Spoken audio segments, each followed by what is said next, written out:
Hello, and welcome back. This is the High Scholar here. I'm here with my co-host, as always, Dr. Ferg. Say hello to the people, please. Hey people, hey. Thank you for having me. Always. Welcome back. Had a little hiatus here. As you know, being a black man, even though I have a PhD, life's for me. So had to take care of some business and get back on this thing as soon as I could. And I have a couple shows in mind lined up. So hopefully I use this week as an opportunity to get caught up and get some things out there to you. And look forward to doing that. I even have a response show that BGS Edmore has put me up to, and look forward to doing that one as soon as I get a chance to this week. Probably Wednesday or probably next day that I get a chance to do this. But today I get an opportunity to talk about something that I'm very passionate about because I am a K through 12 teacher as much as I've worked in colleges and universities as a teacher of teachers. So my PhD is primarily educational psychology. And our conversation I want to talk about today really revolves around Black parenting philosophies. And I say Black parenting philosophies being a little bit different than like parenting styles. We oftentimes slide ourselves into the conversation of parenting styles, which usually are seen as like authoritarian or authoritative styles or more benevolent and dismissive styles. But I'm talking about something a little more deeply rooted and really how you see your parenting epistemologically, your philosophy and core belief around how children should be raised holistically. Like what is really guiding your behavior of said parenting style? So why are you authoritarian or authoritative? So in different cultures, I'm going to focus primarily in our conversation today on African American Black children, ADOS children. But in other cultures, for example, you may find more authoritative styles because they believe in high academic achievement, high success in competitive sports and athletics, et cetera, et cetera. So one thing I want to do before we get too far into just the discussion section is really ground our conversation today in some scholarship and really ask the question around, after introducing the scholarship, that's going to be the core of our show. Really, the show is a question more so than anything. So I'm going to share my screen here. The article we're going to be using to ground our conversation is really is an article that was published in 2009. The title of the article is Parenting Practices, Cultural Capital, and Educational Outcomes, the Effects of Concerted Cultivation on Academic Achievement.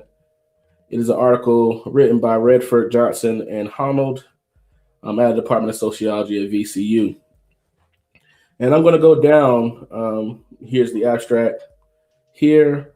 We're going to focus primarily on Annette Lareau, who writes the book Unequal Childhoods in 2003. This is where they ground their research. And we're going to really use this article as an opportunity to talk about Lareau's research in 2003, pull out what they believe are the salient points around consulted cultivation, which is one of the main topics or concepts that we'll talk about today in our discussion. But let's go down to the literature review so you can see exactly what we mean by this. Because I really want to use the article to do is lay out the paradigm that I have a question around, which is what is our philosophy as Black parents in the modern 2023? What is our philosophy? Like, what are we doing? What are we doing? Like, do we have a philosophy? Are we kind of winging it? Are we trying to remold it? We've had the introduction of more modern kind of like styles, I guess. I don't know what you would call them. Maybe new philosophies like conscientious or conscious parenting, where we're being more, astute or inclined to attend to the child's social, emotional, behavioral, needs. But I wonder where that falls even philosophically within this paradigm that we're going to talk about here. So I just reached our literature review when we talk about Annette Lareau's work in 2003. Just want to make sure I'm not over talking our co-host here. Just want to make sure that she have anything she wanted to add to our. I think I've started to introduce our topic, but before we start getting into the grounding of these two concepts or topics, is there anything you wanted to add? to this introduction. No, I'm excited about talking about the concerted cultivation versus the natural growth and Mhm. whatnot. I'm letting you kind of get that flow in and set the ground in. I'm good right now. I'm listening. Okay, good, good, good. So as you see here, and I have highlighted, um, the two paradigms that LaRoe really lays out are consultative cultivation versus idea of natural growth. So first, let's take a look at how she defines consultative cultivation. She defines consultative cultivation as an emphasis on children's structured activities, language development, and reasoning in the home, and active intervention in schooling.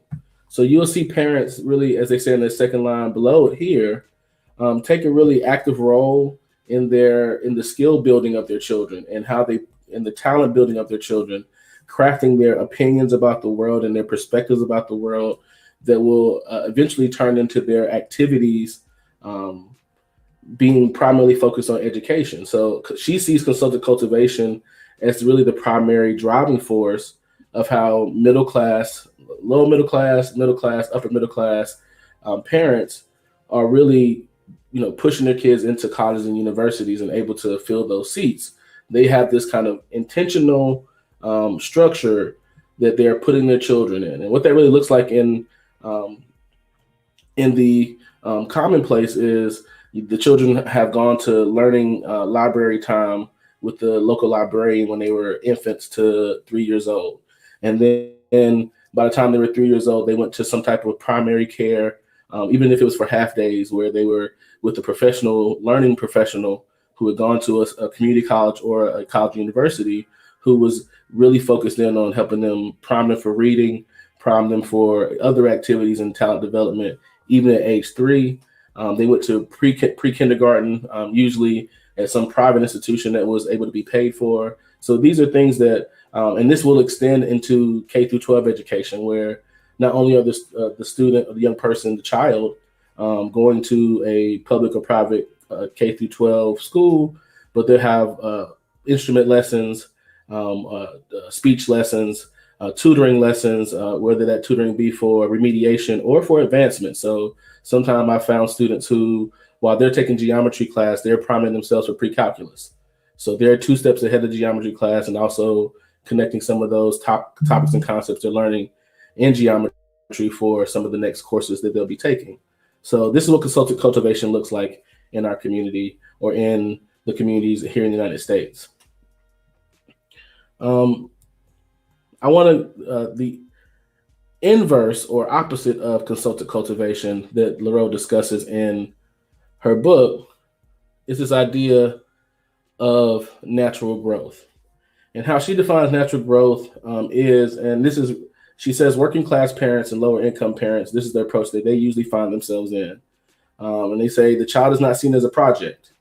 The child is developed to be developed or catered to like the parents of consultative cultivation. Instead, the parents' primary responsibility is to provide them a safe place for the child to grow naturally and become their own person. Um, I'm gonna keep reading there. Life is less structured under the logic of natural growth, with children having more freedom to play with friends as they less likely to participate in organized activities. So one of the main differences you already hear in definition is in consultative cultivation, it's a lot of structured activities. They're in organized sports and organized volunteer activities and organized community organizations.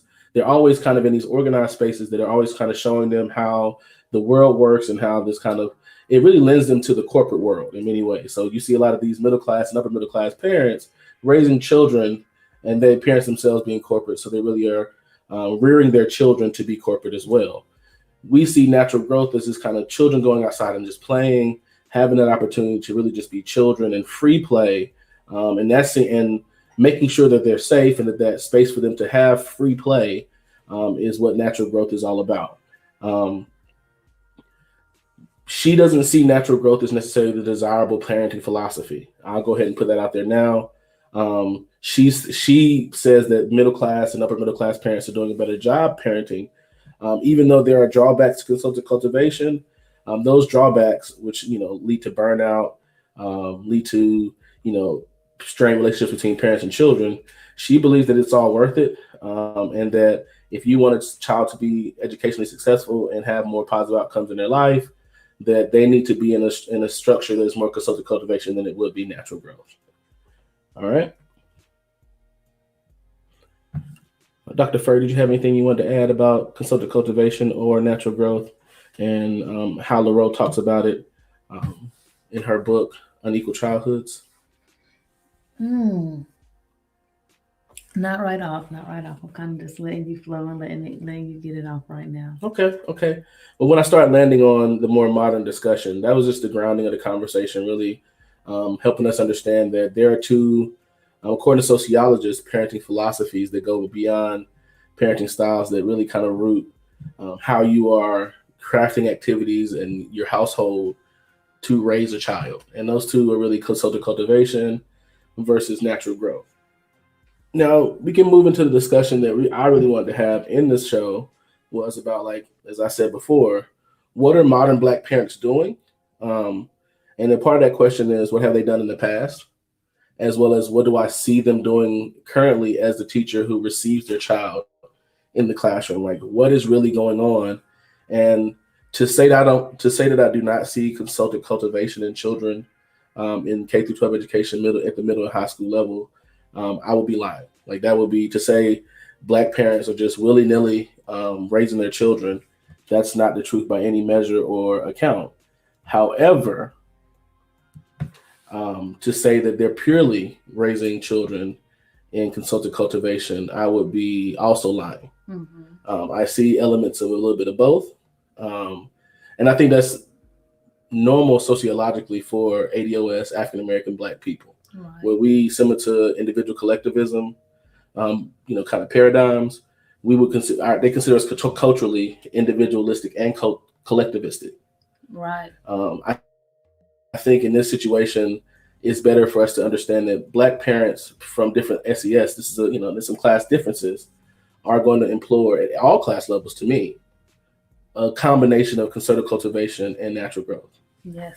Now the question becomes, what does that look like? Yeah. Where do you allow consultative cultivation and where do you allow that natural growth?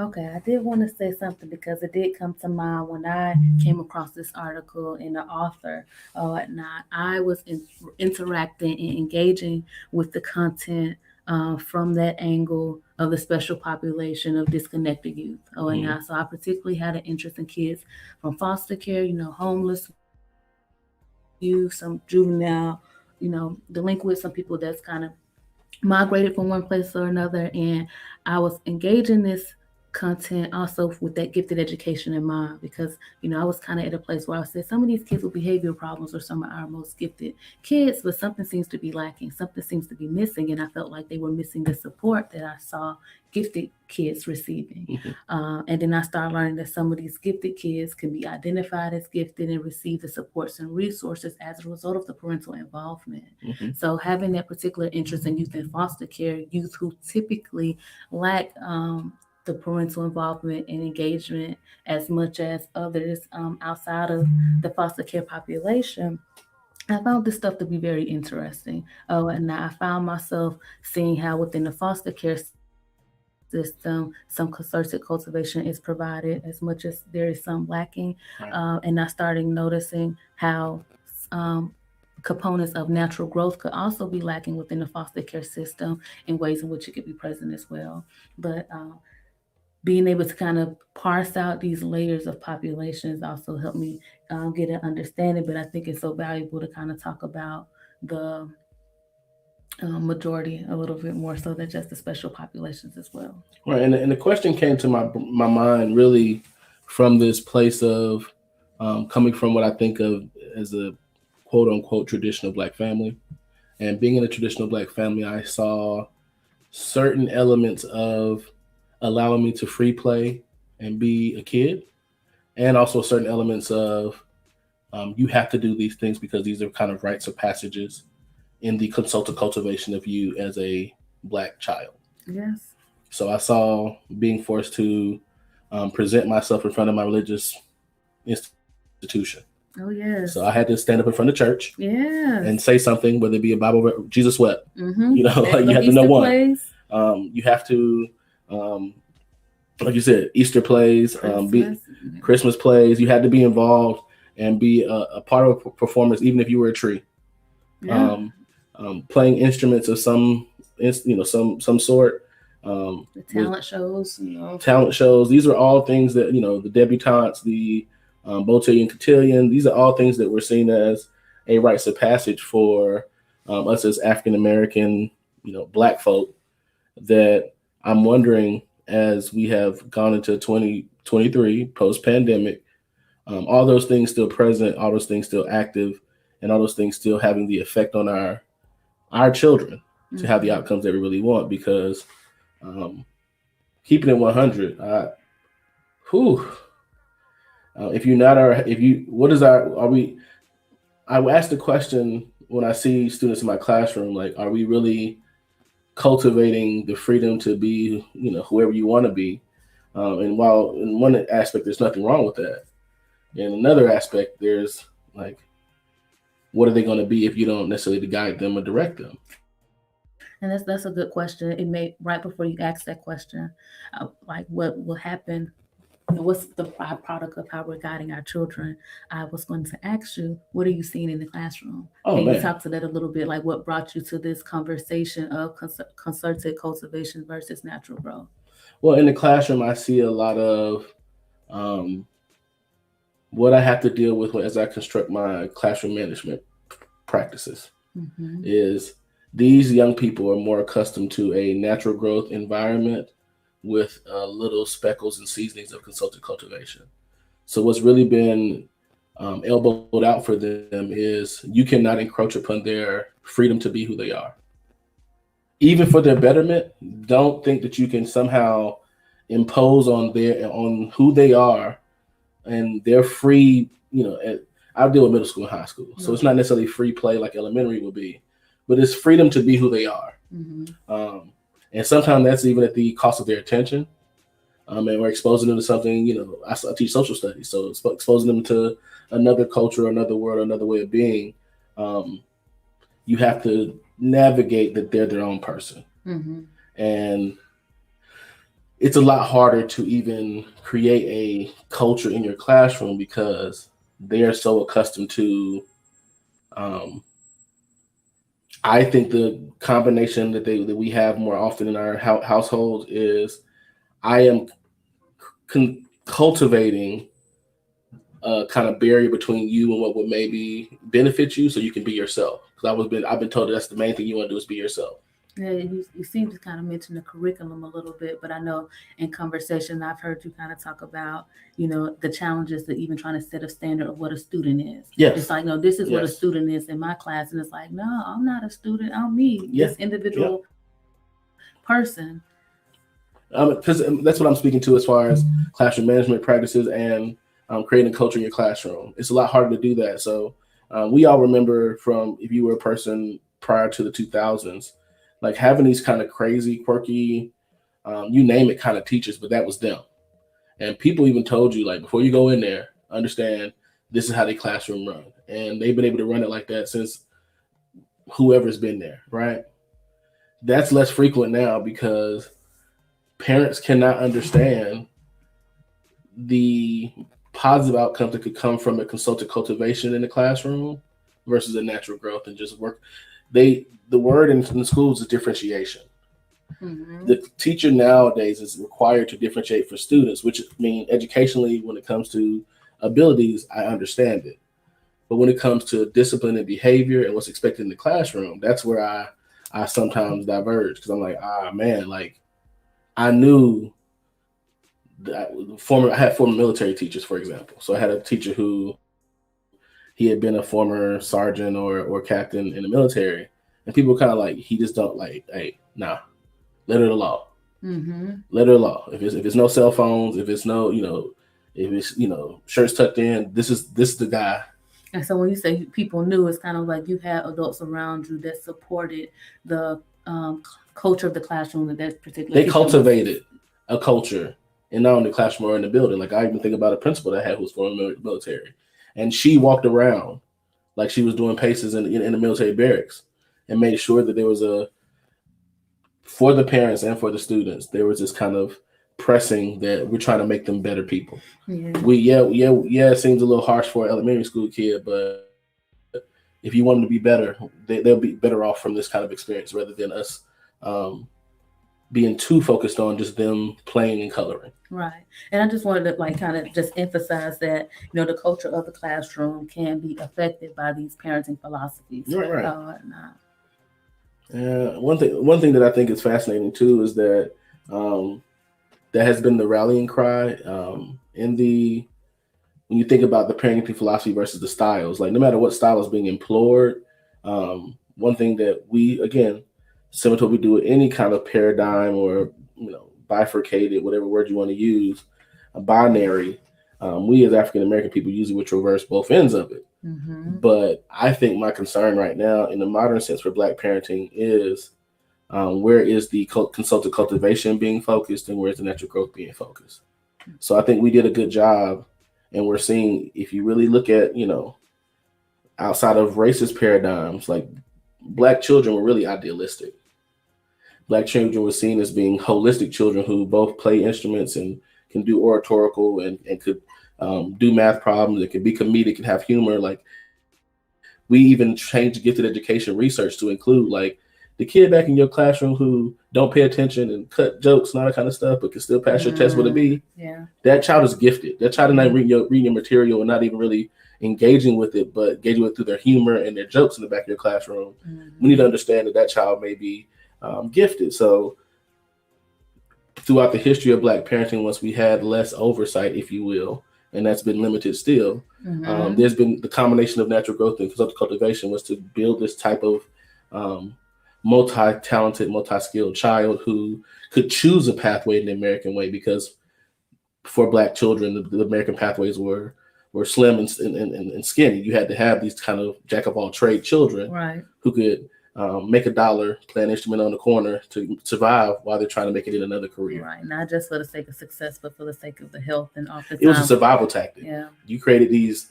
kind of super children in many ways as a survival tactic when they became adults. Yeah, and in the articles they kind of talked about a key element of both of the approaches kind of fell into the organization of the daily life. Mm-hmm. So in concerted cultivation, you're more likely to have, like I said, leisure activities that are structured and they're orchestrated by an adult, versus in the natural growth, your daily life more so it's just kind of hang out with folks. I don't know. You remember my friend Ahmed when we used to do speaking engagements. Ahmed used to say something about being about consultative cultivation that I remember that comes to my mind as soon as you said that, which was like, whenever I got out of school, I was always on the way. So when I got out of school, I was on the way to practice. And then I was on the way to orchestra. Then I was on the way, and he's a lawyer now. So again, talking about middle class and upper middle class parents, is understand like, no, for a certain demographic of parents, they don't understand you having this leisurely time that's not structured, especially Monday through Friday, to augment school. So you're getting this education in school, but you need this kind of extracurricular education to make you more holistic. Yeah, and that's the part I see how I learned how they were getting a lot of the socialization. That's one of the things that kind of popped up to me as this scholar who's passionate about young people in foster care and the child welfare system, and the difference between the parental involvement. What difference is this parental involvement really making? Right, and that's started learning, the first thing that stood out to me was like, oh snap, the socialization that's occurring, because there seems to be a lot of social emotional issues within the disconnected youth population, and it makes more sense once I start recognizing just how valuable that adult guidance is, the impact that it can have, like you said, versus just hanging out. It's like, yeah, you still could kind of learn some things, but when it comes to group interactions and engagement, it might be a little bit different versus that small group of people that you're hanging out with. You even brought in the parental involvement aspect to this conversation, and it probably gonna lead to a part 2 of this conversation anyway. When you start thinking about in consultative cultivation, these parents are naturally going to want to be more involved because they want to continually have a hand in that organized raising and rearing of their child. Whatever the organized activity is, I need to also be there to ensure it's organized. I have to be there to ensure that this organization is benefiting the skill, talent, development of my child. That is true. I will take my child out of that space if I feel like I'm wasting my time, energy, or money, putting them in there to develop better skills, and then y'all in there coloring. And like I keep using coloring and drawing, not like it's a bad thing because I don't want to talk Right. down to the arts, but it's one of those things where, you know, if you were paying for, you know, high level tutoring or advancement education, and you go in there and figure out that they just watching Blue Streak and watching movies and Disney, you're gonna be very upset as a parent from a consulted cultivation philosophy. Um, very different. You know, you may not even put your child in that kind of space for natural growth. You let your child sit at home and check out, you know, movies on TV, or, you know, do what they really choose to do with their time. You hope they find, you know, to be artistic, to find some type of oratorical skill, or some type of crafty hobby. You hope that comes out of free play as a natural growth parent, but you're not necessarily being as intentional as a parent who, no, I put you in all these programs to expose you to all these skills and talents, hoping that it'll spark one that you will become extremely passionate about. And at the very least, even if not, you still develop skills that you'll be able to be a productive citizen in the, you know, after leaving my house. Yeah. So, yeah, I mean, I'm still engaging with this in my brain, because as I engage with children every day in the K through 12, like I teach in high school now, um, it made me wonder, like, what's really going on at home? Like, is there structure and organize? Is there structure in home to the place where at least the home um, environment seems organized in a way where we know what happens at this time and that time, we know what happens at this day or that day, because that's how Black homes were had that kind of consultative cultivation in prior generations. Sunday and Wednesday. I come from a, you know, a really, you know, binary kind of family where, you know, preachers and teachers as much as we are street runners. So on the preachers and teachers side, those people in my family go to church on Sunday and we on church on Wednesday. You might be there on Saturday or Saturday, you know, morning and afternoon, depending on what's going on in church. But if you're in a church family, we was there at any point in time. Right. You know what I'm saying? It was, we might have to stop by the church just to pick up something. You know what I'm saying? So that was a structured part of my life that was always going to be there. And that also paired with, you know, some of the, you know, sports and that, you know, competitive sport activities that I was initially pushed into. Like, I wouldn't, every sport that I got into wasn't something that was like, "Ooh, you're gonna love this." It was like, no, I mean, what else are you gonna do with your time? Yeah, they got baseball going on. I mean, and these things also had to be side by side some of the household activities or chores that I had as well. So it was like, no, there was a organized, structured environment that I lived in. Did I have free play? Did I have places and times that I could just go and ride my bike and goof off? Absolutely. And you had a large family. Absolutely. And that's part of where some of that natural growth came into. But it is interesting to hear that family didn't just exist for that place of natural growth, that they participated in the concerted cultivation as well through some of the roles that they served in the community. Like you said, we the preacher, what you talking about? We going to the church. And not So one of the main things that I'm kind of speaking to, and again, asking the question about, because I don't know what the philosophy may be for a lot of parents. I don't know outside of what I receive in the classroom, and maybe one of the outcomes of the pandemic was being in a space where you were so accustomed to natural growth, what the household needed during this kind of, you got to learn from home, might have been consultative cultivation, and in homes that were able to make that transition more effectively, they may have done better. In homes that may have, you know, still been like, no, I don't need to watch my child, I don't need to kind of check in on them as they make this transition, because who they are as a person could be infringed. I think they may have struggled a little bit in this pandemic, and I just think about it in that, you know, quick way. Yeah, that makes me think. I did want to, you know, just ask you to speak a little bit more to, you kind of once spoke to, even when it comes to the natural growth element or the natural growth approach, that there still was a little bit more intentionality historically, you know, versus modern some. So kind of just speaking to cultivating that childlike environment to be conducive for, you know, the spirit being. You even spoke to the natural growth environment is even different now than it was previously. Absolutely. I think one thing that what you're bringing up is how, what is that for both concerted cultivation and natural growth? What does that look like? And what I mentioned in our prior conversations was, even in a natural growth space, in a natural growth household where that's a philosophy, you still may be exposed to educational programming. You still may be exposed to childlike activities like coloring and drawing and working with tactiles and, you know, manipulatives you still would have an opportunity to grow and explore as a child should, rather than being inundated with adult content, adult programming, adult topics, talk shows. You know what I'm saying? Even if it's the news, like think about people who were raised by not their parent, but maybe an aunt, uncle, or a grandparent, or a granduncle, grandaunt. I have all those dynamics in my classroom now. Mm-hmm. And I now know with that kind of dynamic, even them being inundated with news and westerns and old programming, um, that kind of natural growth still has an outcome and effect too. Mm-hmm. So what you were speaking of is like, no. What is in a space where we're doing this kind of natural growth and social cultivation throughout the history of Black families? Nowadays, what does that really look like? And it's like that natural growth time period that we would just kind of um, make sure that the kids were garnered off from more adult topics, more adult content and programming.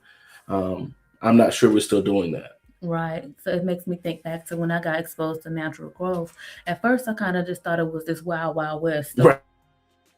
Or not, like it's just the Right. woods, the forest. This kids be running wild, doing whatever they want to do. But then Mm-hmm. I soon, realized like, no, this natural growth still is occurring in a container. Yeah. Oh, and now surrounded around community and family. So there's still some limitations to it. So when I think about the modern day exposure as it relates to like Real Housewives or Mm-hmm. the most explicit of our rap music or not trap music, and how the kids are taking it on Mm-hmm. versus like you couldn't just listen to it however you wanted to when you was a young person. Like you might could get your ear to it somehow, but it Mm-hmm. wasn't the same free reign as relates to the exposure to the adult content or whatnot. It's not that it didn't exist, but it kind of was set aside away from the children where it could kind of just be like, let them do that. They ain't nothing wrong with Right. that. They just playing Jerry Springer over there.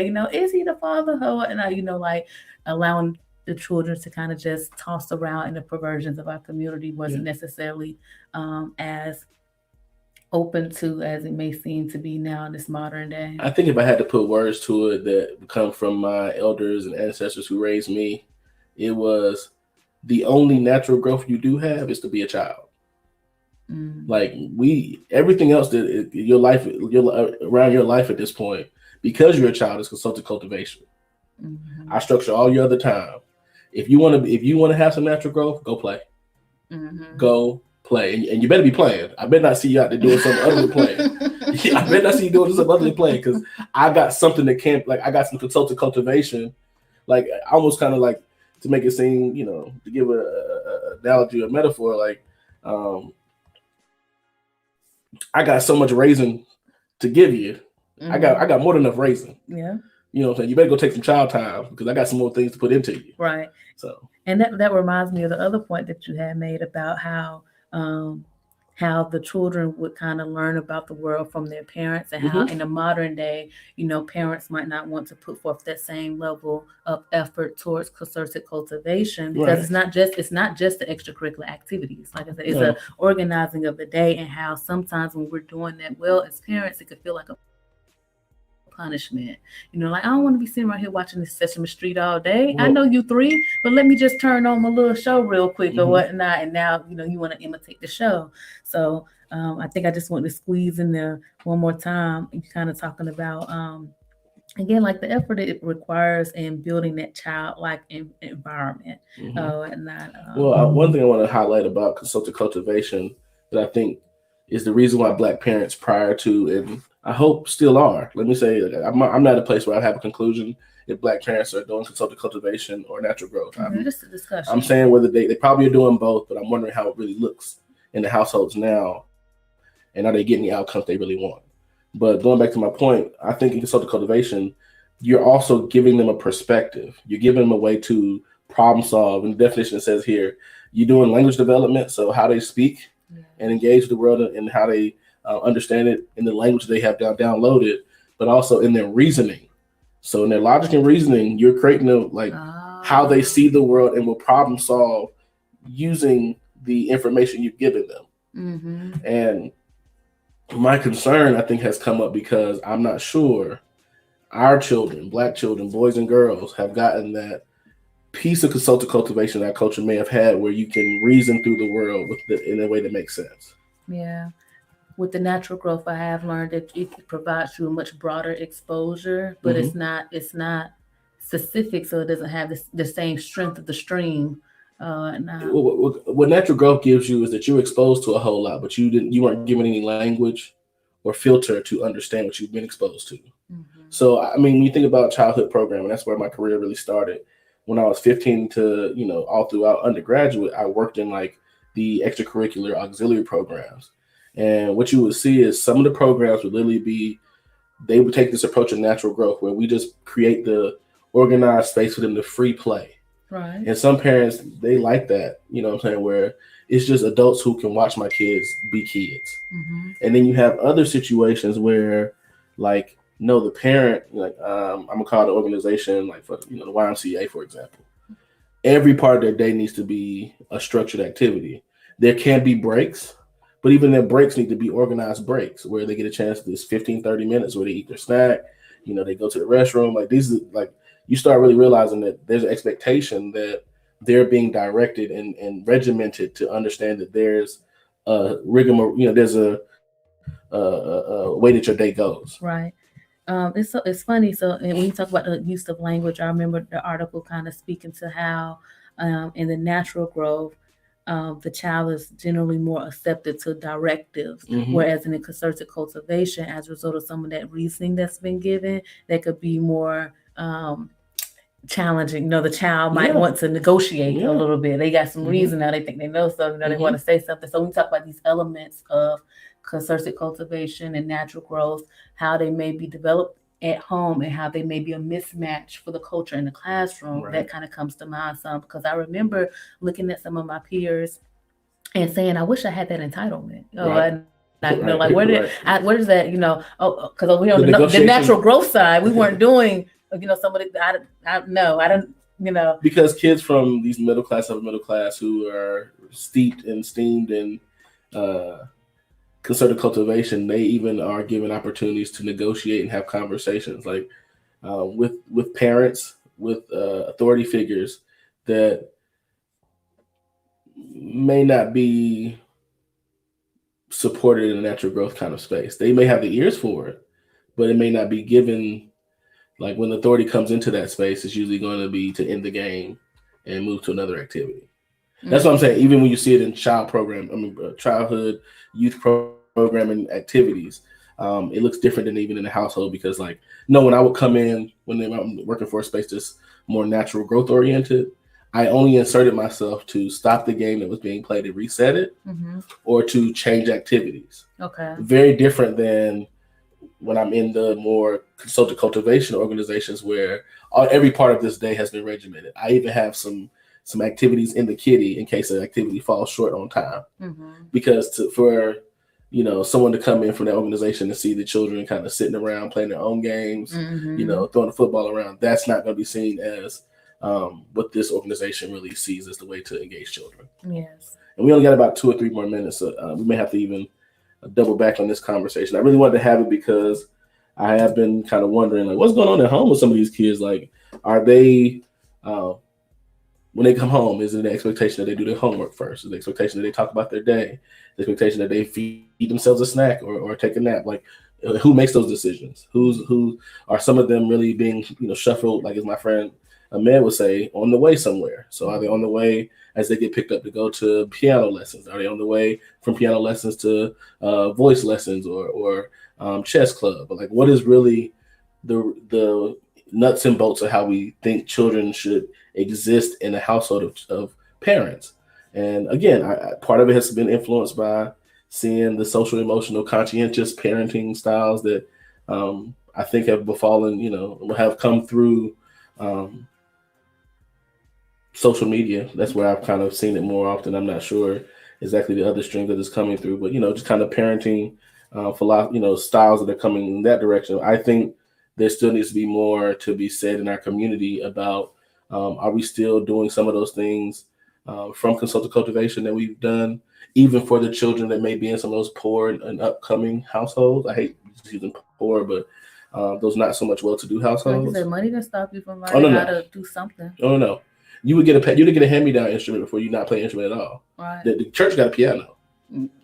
And that was, I mean, again, I'm still speaking about things historically that were in our community, that may not be as prevalent today, but it was still one of those things where to not, I know, and we all know, we can have a deeper conversation about the benefits of some of those skills and talents being cultivated in our community, and how they were actually able to flourish because we had these elements of natural growth. Yes. You know what I'm saying? And that's a different conversation.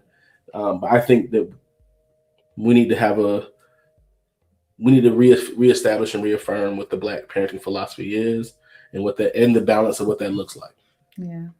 I appreciate hearing you say that as a teacher, especially a teacher engaging our younger generation as they're kind of upcoming and being able to see some of the group dynamics, the group culture, whatnot, because you just have access to so many at one time. You know, it's different from just seeing a child at the grocery store, seeing a child at the park, whatnot, and it's, the scatterings of them looks different than in that space.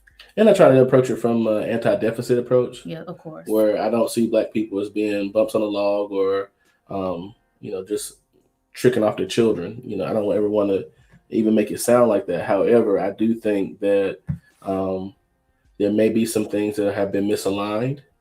There may be some shifts that we have made from being so consultative cultivation on the skill building and talent building, and more so focus on the natural growth of, can my child be themselves? And we know some of the elements that have come into the conversation on why they want to be themselves so much. And there's nothing wrong with that. I think we made space for that. But I think we also were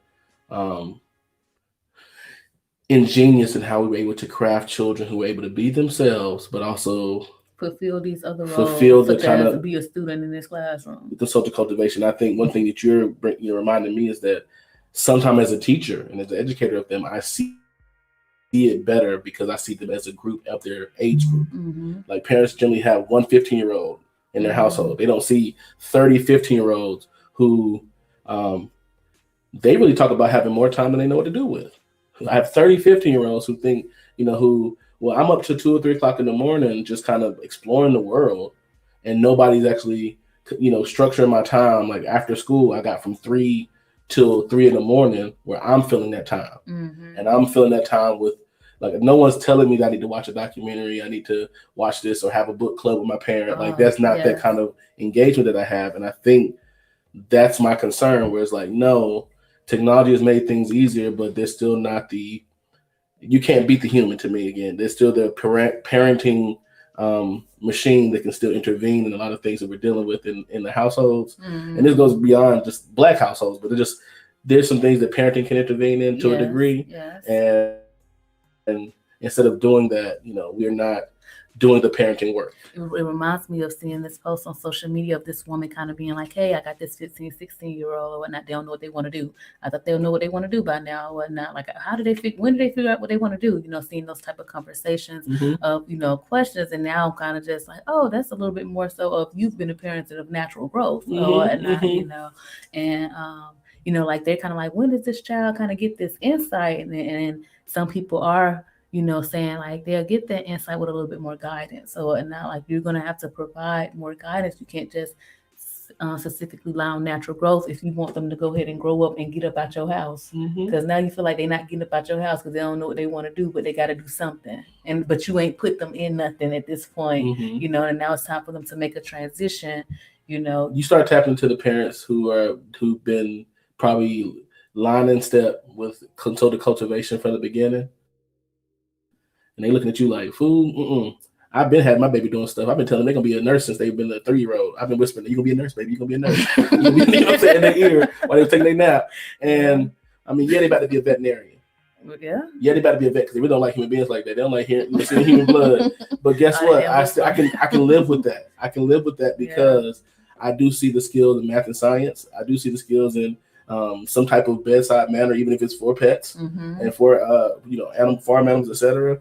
So it's still one of those things where I believe that Black parenting was seen as, despite it all, as the parenting style that gets most critiques, but still breeds the type of human being that people want to engage with. I don't see Black children as they were idealistic in many ways as far as their demeanor, their way of presenting themselves, and that's why they were stereotyped. That's why they were, typecast. My question now is, are we just allowing this talent and allowing the skills to be wasted because we don't know or don't really respect the prior generations and how they really were traversing and balancing consultant cultivation and natural Amen. growth? Yeah, that's good. And I hate that we got to do this at this time because we are pressing on time right now. But I think that's where I want to end it in my last minute here. Did you have anything else you want to add? No more for me. Thank you. Yes, man. This feels like a good show, and I look forward to, like I said, doing that response show to the disposability of ADOS people and really focusing in on Black boys. More specifically, this one was a show primarily focused in on Black parenting of Black children and that philosophy around that. So hopefully you guys found this helpful and engaging. I'm back in the studio, you can kind of say. I'm after a little bit of a hiatus, so it feels good to be back. Thank you all for supporting the work that I do here on the tube. If you like to continue to support my work, you can do that for free just by hitting the like or subscribe button. And if you want to send me a few coins, it is at Dr. QB, and that's DOCTOR, the letters QB, and that's on the Cash App. Anything else, just shoot me a holler. So I appreciate you guys always. This is High Scholar signing off. Amazed but never surprised. Peace. Y'all take it easy.